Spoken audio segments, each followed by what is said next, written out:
Hello दोस्तों, स्वागत है आप सभी का आपका अपने चैनल बेसिक नॉलेज में। दोस्तों आज आप लोगों का क्लास 9 का सोशल साइंस का वीकली टेस्ट होने वाला है। चलिए फटाफट से कुछ क्वेश्चंस देख लीजिए। आप लोग बहुत ज़्यादा कमेंट करें सर ना क्लास 9 का वीडियो या 9 का दीजिए, सिर्फ 10th का दे रहे हैं। तो चलिए 9 का वीडियो आ चुका है। सबसे महत्वपूर्ण सवाल आ चुका है जो आप लोग लगातार कई सालों से पूछे जा रहे हैं और इसमें से आप लोग एग्जाम में क्वेश्चन जरूर देखने को मिलेंगे ही मिलेंगे। तो वीडियो को पूरा देखना, ठीक है। एग्जाम में बोलोगे हाँ सर बिल्कुल आप जो पढ़ाए थे उसमें से बहुत सारे क्वेश्चन आया था। चलिए देख लेते क्या क्या सवाल है सबसे पहले, ठीक है। और चैनल पर पहली बार आए तो इसी प्रकार वीडियो पाने के लिए चैनल को सब्सक्राइब जरूर कर लीजिएगा।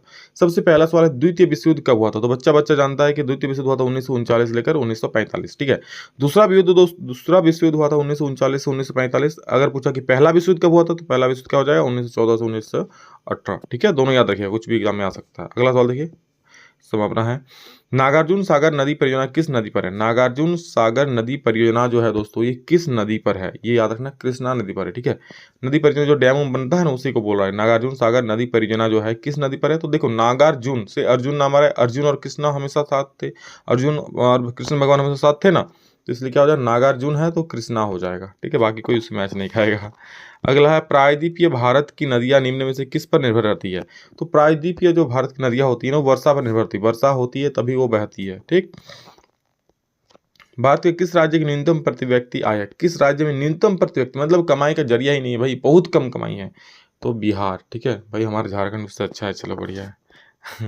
निम्न में से किस स्थान पर गंगा नदी पर्वतीय भाग को छोड़कर मैदानी भाग में प्रवेश करती है। मतलब कौन सा जगह पर गंगा नदी जो है पर्वतीय भाग को छोड़ करके मैदानी भाग में प्रवेश करती है। तो ये दोस्तों हरिद्वार होता है, ठीक है। हरिद्वार में ये पर्वतीय भाग को छोड़ करके मैदानी भाग में प्रवेश करती है।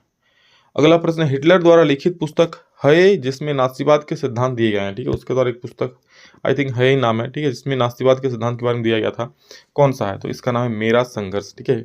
हिटलर ने इसमें अपना हो सकता है जीवनी लिखा हो, जीवन की कहानी हो, प्रेम कहानी हो, जो भी हो, मतलब ना जीवनी लिखा। आज पूछो सर हिटलर था कौन, तो हिटलर याद में एक तानाशाह था। कहाँ का था, जर्मनी का, ठीक है। जर्मनी का एक तानाशाह था, मतलब जो भी अपने मन मर्जी में आता था, मन में आता था वो करता था, लोगों मारता था, पकड़ के पीटता था, सेना के द्वारा, खुद नहीं। तो वो एक तानाशाह किस्म का तानाशाह था जर्मनी का, ठीक। और उसने अपने किताब है जिसमें नास्तिवाद के सिद्धांत दिए गए उसमें उसका नाम क्या रखा मेरा संघर्ष, जिसको मीन कैंप भी कहते हैं। नर्मदा नदी का उद्गम कहाँ से है। तो याद रखिए नर्मदा नदी का जो उद्गम स्थल है वो है अमरकंटक। कहाँ है, अमरकंटक। आप लोग मुझे कमेंट में बताओ कि गंगा नदी का उद्गम स्थल कहाँ पर है। कमेंट में बताओ सभी लोग कि गंगा नदी का उद्गम स्थल कहाँ पे है। अगला प्रश्न, युद्ध के मोर्चे पर सैनिकों के छिपने के लिए खोदे गए गड्ढे को क्या कहते हैं। युद्ध के मोर्चे पर जब युद्ध होता है, ठीक है, तो सैनिक जो छुपता है जो गड्ढे में, उस गड्ढे को क्या बोलते हैं, तो उसको बोलते हैं खंदक। गड्ढक बोलो या खंदक बोलो, एक ही बात है, ठीक है। चलो अगला प्रश्न है, मध्यकाल में यहूदियों के लिए निम्न में से कौन सा कथन सत्य है। मध्यकाल में यहूदियों के लिए कौन सा कथन सत्य हो जाएगा दोस्तों। उन्हें जमीन खरीदने के अधिकार से वंचित कर दिया गया, बिल्कुल सही बात है। ईसाई लोग उन्हें हम पर हमले करते थे, सही बात है।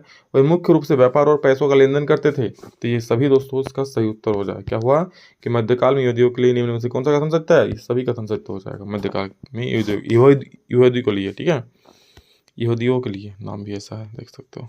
हिटलर ने किस समुदाय पर अमानवीय अत्याचार किया। तो दोस्तों हिटलर ने यहूदी पर, ठीक है, जो यहूदी समुदाय था, यहूदी या यहूदी जो बोलो, यहूदी जो समुदाय था उस पर उन्होंने अमानवीय अत्याचार किए थे। कौन, हिटलर, जो कि तानाशाह शासक था।